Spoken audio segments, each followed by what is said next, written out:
Karachi na agad ka.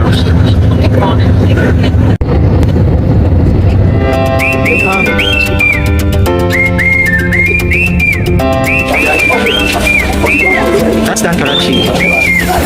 Welcome to Karachi. Hello guys. Nandito na ako sa Karachi. Kaso yung flight ko bukas pa ng mga 11 o'clock. Pero sinabihan naman nila ako na ibubuk na nila ako ng hotel. Tapos yung airlines yung magbabayad. So nag-aantay ako ngayon kung ihatid nila ako. Feeling ko ihatid naman nila ako siguro. Kasi syempre hindi ko naman alam ng hotel.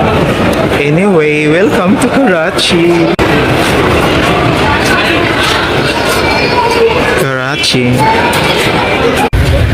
Yes, Rambai.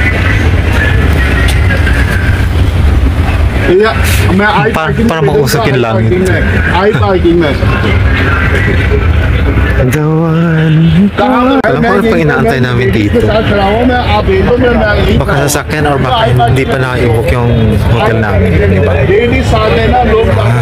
11 o'clock pa tapos ano pala ngayon? 12. Basta mag-1 o'clock. Ang tagal pa. Parang wala nang stress. Parang gusto ko na sa airport. Pero sayang naman yung libreng hotel. Baka may libreng pagkain. Punta na kami sa hotel guys. Nandito kami sa main bar. Ang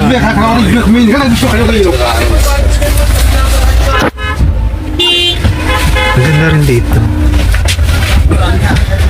Pero pambalik.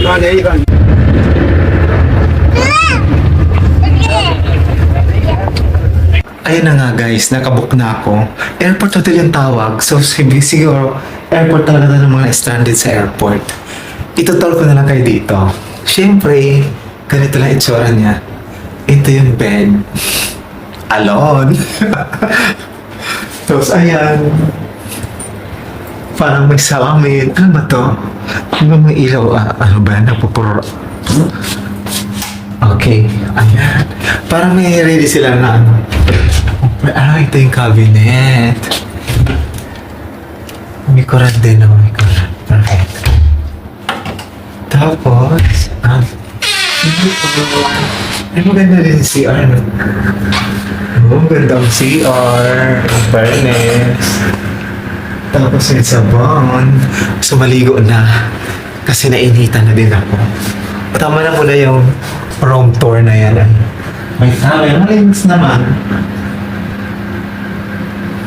Kulay yellow nga lang yung kubita. Ayan. Okay na. Sige na. Maligo na ako.